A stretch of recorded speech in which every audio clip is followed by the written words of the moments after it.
உங்களில் காலை வேளையில காலையில 9 மணிக்கு நமக்கு ஆராதனையும் சரியாக நம்மளுக்கு 11 மணிக்கு நாம் முடிக்கிறோம். தேவனுக்கு மகிமை உண்டாகட்டும். மாதத்தில் 2வது வாரம் திருவிந்த ஆராதனை, அதிலே பங்கு பெறுங்க. கர்த்தர் உங்களை ஆசீர்வதித்து நடத்துவார். அதிலே நாம் எதற்காக அதில் பங்கு பெற வேண்டும்? நீங்கள் நினைவு கூற வேண்டும். நீங்கள் எப்படி மீட்கப்பட்டீர்கள் என்கிற அந்த நினைவு உங்கள் உள்ளத்தை விட்டு மறையக்கூடாது. நம்ம மீட்கப்பட்ட அந்த மீட்பை ஒரு காலமும் நீங்கள் என்ன பண்ணக்கூடாது, அதை மறக்காதபடிக்கு தேவன் நினைவு கூறும்படி இந்த நிபந்தனையை தேவன் நமக்கு கொடுத்திருக்கிறார். திருவிந்து என்கிற இந்த கலாச்சாரத்தை தேவன் ஏற்படுத்தி வைத்திருக்கிறார். இது எப்போ இது நிப்பாட்டணும்னு பார்த்தீங்கன்னா, வானமும் பூமியும் ஒழிகிற வரைக்கும் இதை என்ன பண்ணோம், எல்லா சபையிலும் இதை அங்கீகரிக்க வேண்டும், இதை அனுசரிக்க வேண்டும். யாருமே என்ன பண்ண முடியாது, இந்த திருவிந்தை நிப்பாட்ட முடியாது. இயேசு கிறிஸ்து வரும் வரைக்கும் இந்த திருவிந்து எல்லா சபையிலும் கொடுக்கப்பட வேண்டும். ஏன்னு சொன்னால் தேவன் இதை நினைவு கூறுவதற்காகவே ஏற்படுத்தி வைத்திருக்கிறார். என்ன நினைவு கூற வேண்டும்? பாவத்திலிருந்து, சாபத்திலிருந்து, தரித்திரத்திலிருந்து, பிசாசின் பிடியின் அடிமைத்தனத்திலிருந்து நம்மளை மீட்டு எடுத்த அந்த மீட்பை குறித்து நீங்கள் ஒரு நாள் என்ன பண்ணக்கூடாது, மறக்காதபடிக்கு எச்சரிக்கையாக இருக்கும்படி தேவன் இதை ஏற்படுத்தி நமக்கு கொடுத்திருக்கிறார். தேவனுக்கு மகிமை உண்டாகட்டும். கர்த்தருக்கு ஸ்தோத்திரம். மாதத்தில் 1ஆம் தேதி அதிகாலை ஆராதனை 5 மணிக்கு நமக்கு நடக்கும். அதிலே நீங்க பங்கு பெறுங்க. கர்த்தர் ஆசீர்வதிப்பார். செவ்வாய்க்கிழமை தோறும் ஆத்துமாக்களுக்காக நாம் ஜெபித்து கொண்டு வருகிறோம். தேவன் அது ஜெபத்தை கேட்டு அதுக்கும் பதில் கொடுக்கிறார். நீங்கள் அதிலையும் பங்கு பெறுங்க. கர்த்தர் உங்களை ஆசீர்வதிப்பார். தேவனுக்கு மகிமை உண்டாகட்டும். இப்போது நாம் திருவிந்திலே பங்கு பெற போகிறோம். நம்ம எல்லாரும் ஆயத்தமாய் இருப்போம். நாம் திருவிந்திலே பங்கு பெற போகிறோம்.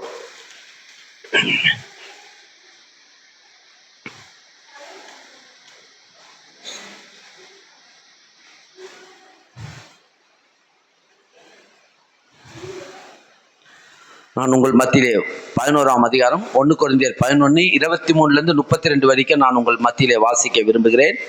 எல்லாரும் நாம் கவனமாய் கவனிப்போம். என்ன இந்த வசனம் என்ன நமக்கு அறிவிக்கிறது என்றதை கவனிங்க. நான் உங்களுக்கு ஒப்புவித்ததை கர்த்தரிடத்திலே பெற்றுக்கொண்டேன். என்னவெனில், கர்த்தராகிய இயேசு தாம் காட்டி கொடுக்கப்பட்ட அன்று ராத்திரியிலே அப்பத்தை எடுத்து ஸ்தோத்திரம் பண்ணி அதை பிட்டு, நீங்கள் வாங்கி புசிங்கள், இது உங்களுக்காக பிற்கப்படுகிற என்னுடைய சரீரமாய் இருக்கிறது, என்னை நினைவு கூறும்படி இதை செய்யுங்களாம். எதை செய்யுங்கள்? என்ன பண்ணணுமா? நீங்க என்னை நினைவு கூறுங்கள். யாரை நினைவு கூறணுமா? உலகத்தில் இருக்கிற கவலைகளை நினைவு கூற வேண்டியதில்லை, வீட்டு காரியங்களை நினைவு கூற வேண்டிய நேரம் அல்ல இது. அவரை நினைவு கூற வேண்டிய நேரம் இது. யாரை நினைவு கூற வேண்டிய நேரம்? அவரை நினைவு கூறுங்கள். எதற்காக இந்த சரீரம், இயேசுடைய சரீரம் எதற்காக பிற்கப்பட்டது? எல்லாரும் கவனிக்கிறீங்களா? கவனிங்க, ஜாக்கிரதையாக கவனிங்க. எதற்காக தேவனுடைய சரீரம் பிற்கப்பட்டது? என்னை நினைவு கூறும்படி இதை செய்யுங்கள் என்று சொன்னார்.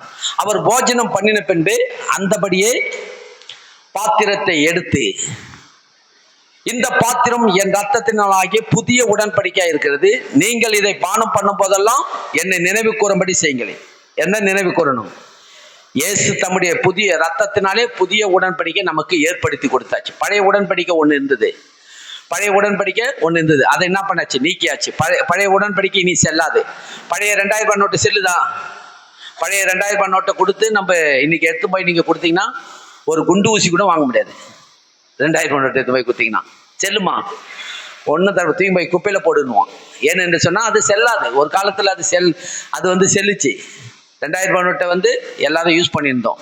பழைய 2000 ரூபாய் நோட்டு, 500 ரூபாய் நோட்டு யூஸ் பண்ணும். இன்னைக்கு பழைய 2000 ரூபாய் நோட்டு நீங்க கொண்டு போய் கொடுத்தீங்கன்னா யாரும் வாங்க மாட்டாங்க. வாங்குவாங்களா? சொல்லுங்க, வாங்குவாங்களா? 2000 ரூபாய் நோட்டு இருந்தது, இப்ப 2000 ரூபாய் நோட்டு செல்லாது. அதே மாதிரி பழைய உடன்படிக்கை தேவன் என்ன பண்ணிட்டார்? சிலதெல்லாம் தேவன் என்ன பண்ணிட்டார்? நிராகரித்துட்டார்.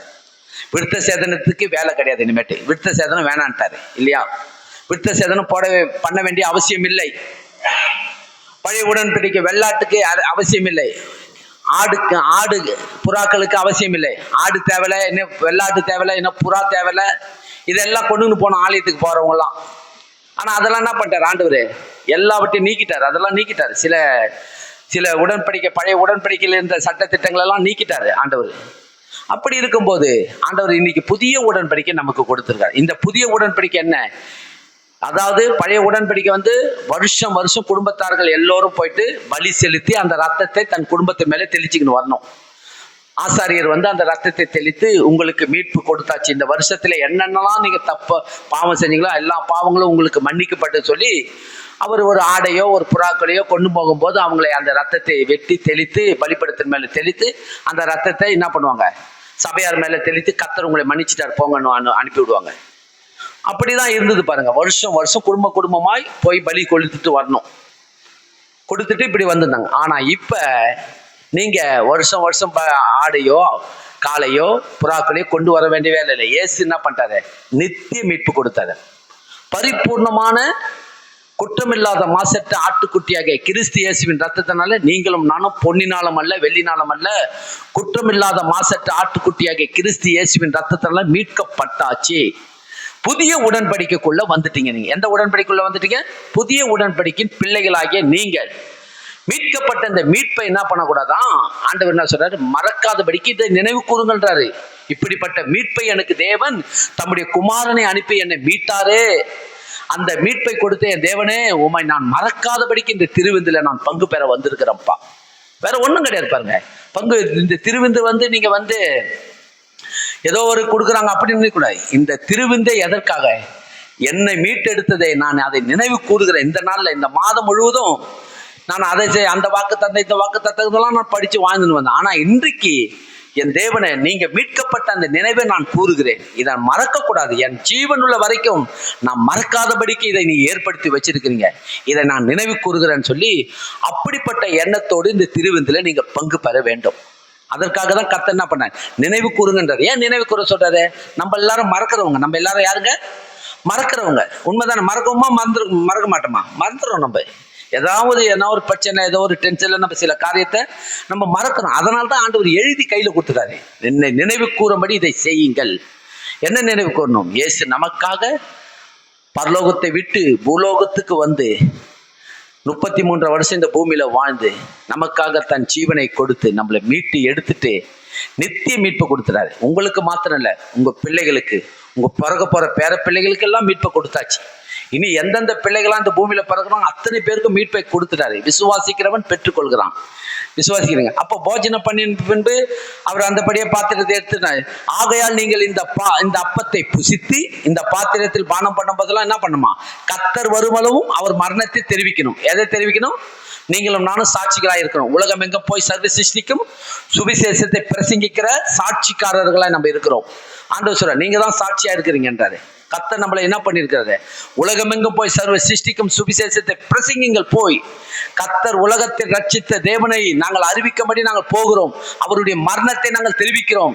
இயேசு உங்களுக்காக மரித்து உங்களுக்காக அடக்கம் செய்யப்பட்டு 3ஆம் நாள் மகிமையாய் உயிரோடு எழுந்து வந்தார். அவரை விசுவாசிங்க, அவரை ஏற்றுக்கொள்ளுங்க. அவரை ஏற்றுக்கொள்ளுகிறவர்கள் குடும்ப சமாதானத்தை உண்டாக்கும் என்று சொல்லுங்கள் என்று சொல்றாரு.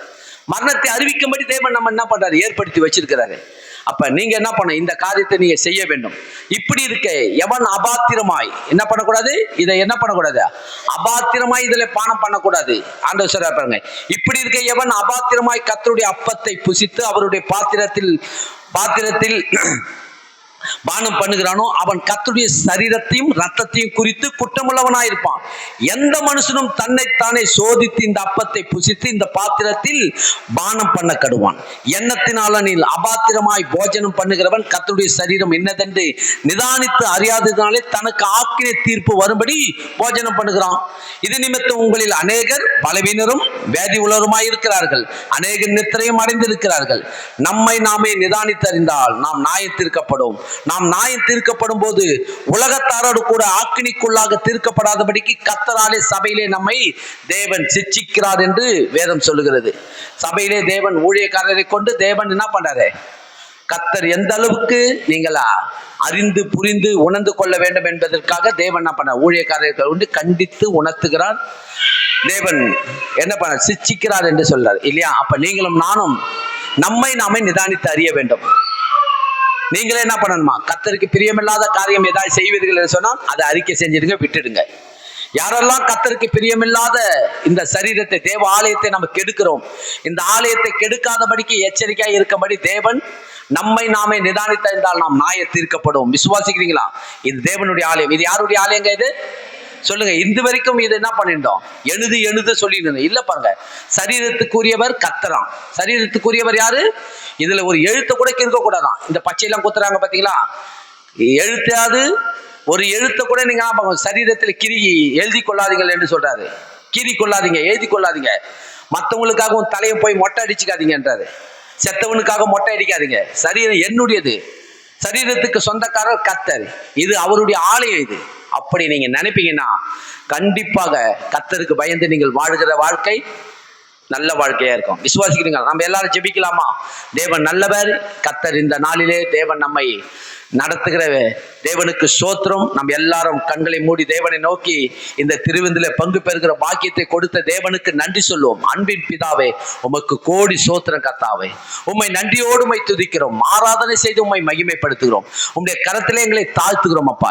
இந்த நாளிலே திருவிருந்து என்கிற இந்த ஆண்டவரே அப்பா, மாபெரும் இந்த திருவிருந்தை நாங்கள் ஆண்டவரே இந்த நாளிலே நாங்கள் ஒன்று கூடி இந்த அன்பின் விருந்திலே கை கூடி வந்திருக்கிறோம் அப்பா. எங்கள் மேல் தேவனுடைய ஆசீர்வாதம் இறங்கட்டும், சமாதானம் இறங்கட்டும், சந்தோஷம் இறங்கட்டும் ஆண்டவரே. பலவீனரும் வியாதி உள்ளவர்களா இல்லாதபடிக்கு எல்லாரும் உமக்கு பிரியமாய் இந்த பூமியில வாழும்படி இந்த திருவிருந்தில பங்கு பெறுவர்கள் ஆண்டவரே நம்மை நாமே நிதானித்து அறிய வேண்டும் என்கிற எண்ணம் உள்ளத்திலே உண்டாகட்டும் அப்பா.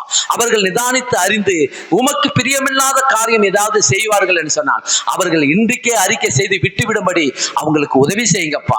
அவங்க பலவீனத்திலே தேவனுடைய பலன் ஆண்டவரே பூரணமாய் இறங்கட்டும். உம்முடைய சமாதானம் இறங்கட்டும். உம்முடைய ஆண்டவரே ஆசீர்வாதம் அவர்கள் உள்ளத்திலே இறங்கி அவர்களை நடத்துங்கப்பா. உங்களுடைய கரத்தில் ஒப்பு கொடுக்கிறோம்.